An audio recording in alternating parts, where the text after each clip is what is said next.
to start by saying thank you all so much for being on this amazing journey with me. Thank you all so much for joining me as I talk about the journey I had in China. And as my story comes to an end, please continue to support me as I talk about brand new topics I am really excited to talk about, and see where this channel goes as my story of myself in China is nearing its conclusion. Today, I will talk about the story about how my peers and I continued living with COVID-19 in China, as well as starting teaching online classes. How these classes stuck with us even when we started doing offline classes again, and when schools reopened. I will also go over how my peers and I adjusted to hanging out, how China was opening up more little by little as the rest of the world was really starting to get their first experience with COVID-19.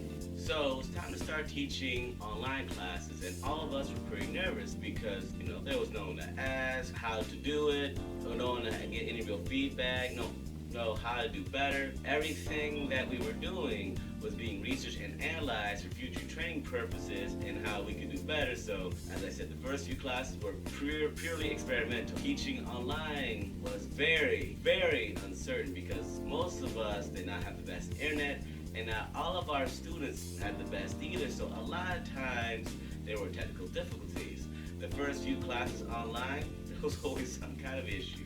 Like a student couldn't hear the teacher couldn't hear the student. Sometimes students or teachers would just get logged off for no apparent reason, and it just made teaching online extremely painful sometimes because there was no real consistency at first. Also, what made things interesting is for our first lessons, we did not have any bookwork at first, and coming up with games for kids to play was a challenge because since this was our first time trying to do online games or PowerPoint games, like we would spend hours and hours crafting, making, setting up the rules, and despite that we took hours, kids would only finish it in a few minutes, and it's like it was very easy to think you had a lesson prepared for an hour and a half, but then all of a sudden kids would finish everything in 20 minutes, and then you're stuck, and you have these kids teaching a lesson for well over an hour, and like the adjustment period for all of us, oh boy,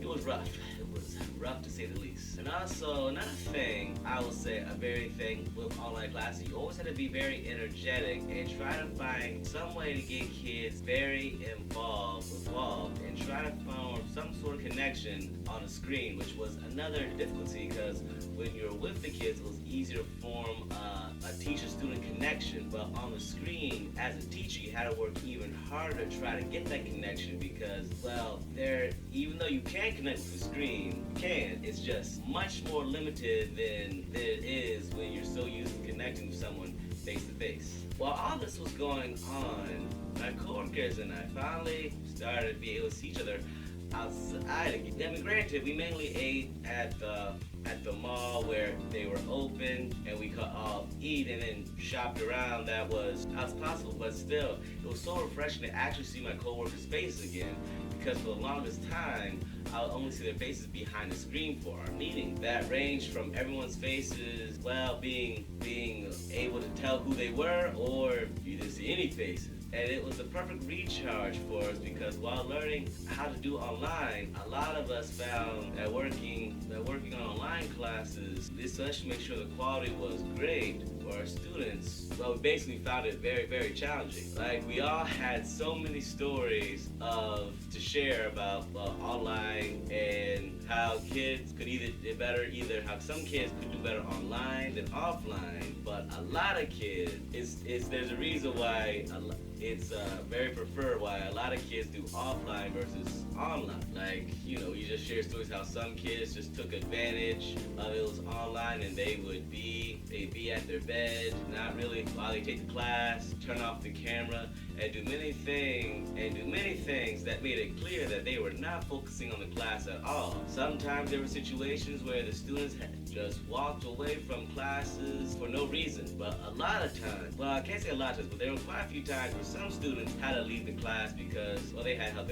their grandparents or possibly their younger siblings or something. One example of this is, this happened for me. Break time was over for one of my classes, and as soon as it started, one of my students' younger brother was screaming and pretty much said he wanted to be with his big brother. So that student understandably had to walk away and help calm his brother down. Other stories we would share with each other is that the parents who normally were around online, especially because of COVID, and they wanted to see their kids and how well they were learning, how well they were listening, see what their level was. However, one issue that this caused for us is because, especially in Asian countries, kids do not want to show mistakes in front of their parents, or anyone really. They would choose to be very silent, and this made our lives, oh my goodness, this made our lives harder because if you're trying to teach a class and there's no response, it gets very difficult to gauge what the student actually knows, and it's very hard to know what kids actually know, or maybe they do know, but they're just so afraid that their parents or they don't want to make mistakes. Like the quiz would normally freeze up, and the quiz were right next to them, and granted, not all kids did this, but enough did it, and basically when this happened, parents would think that we weren't teaching well enough, or they would ask, how come their kids are silent? And it was always kind of interesting because not all parents believe that we told them they're just so afraid of making mistakes. They didn't believe it, and a lot of times, of course, it was our fault, or we weren't doing enough, or we weren't giving enough homework, or we weren't teaching well enough. But still, it was a hurdle that we got through, and we were able to somehow creatively convey on be still thankfully being able to show parents we still teach quality lessons because their performance on tests and things were still there, thankfully. And it was so nice to finally share these stories, to get off all of our chests with my coworkers, because honestly, I'm sure as anyone can relate, it's so nice to vent to people who truly understands what's going on.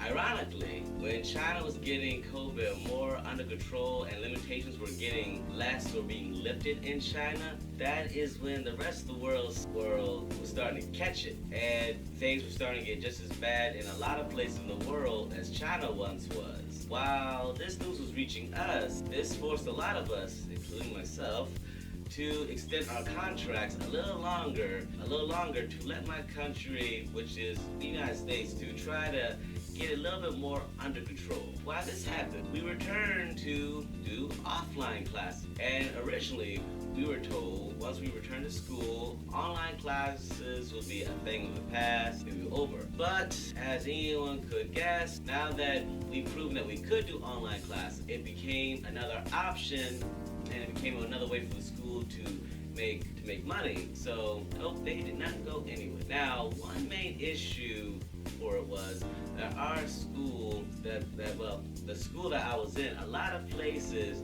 the internet connection was terrible. And so getting everything set up for online classes took a lot of time to begin with. And a lot of times tried how to find a place because we weren't always scheduled a place, and that place we were scheduled, sometimes we couldn't even go online. So we had to find a place, and while the student is waiting patiently for us, we're trying to find a way to somehow get online in the school. And for myself, I wish I could truly say that I was safe from this, I was free from online classes, but, as you can imagine how I just said that, no, I wasn't. Thank you so much for watching this episode of Talking with Clyde. I hope you enjoyed or found at least it's very informative of what it was like for teachers in China to start working virtually, as well as talking to each other about stories of what happened during, our virtual classes, as well as hearing about while the rest of the world was experiencing COVID, China was starting to get closer back to normal, and a lot of kids were returning to offline courses, and it became very common for a lot of classes, or I should say schools, to teach both online and offline. My next video will be about my last few months in China, the talks that ultimately led to my decision to leave China, as well as what's next for Talking with Clyde. Once again, thank you all so much for watching this video. Please like, comment, subscribe, and share with your friends. Have a great day, and I will see you next time. Bye-bye.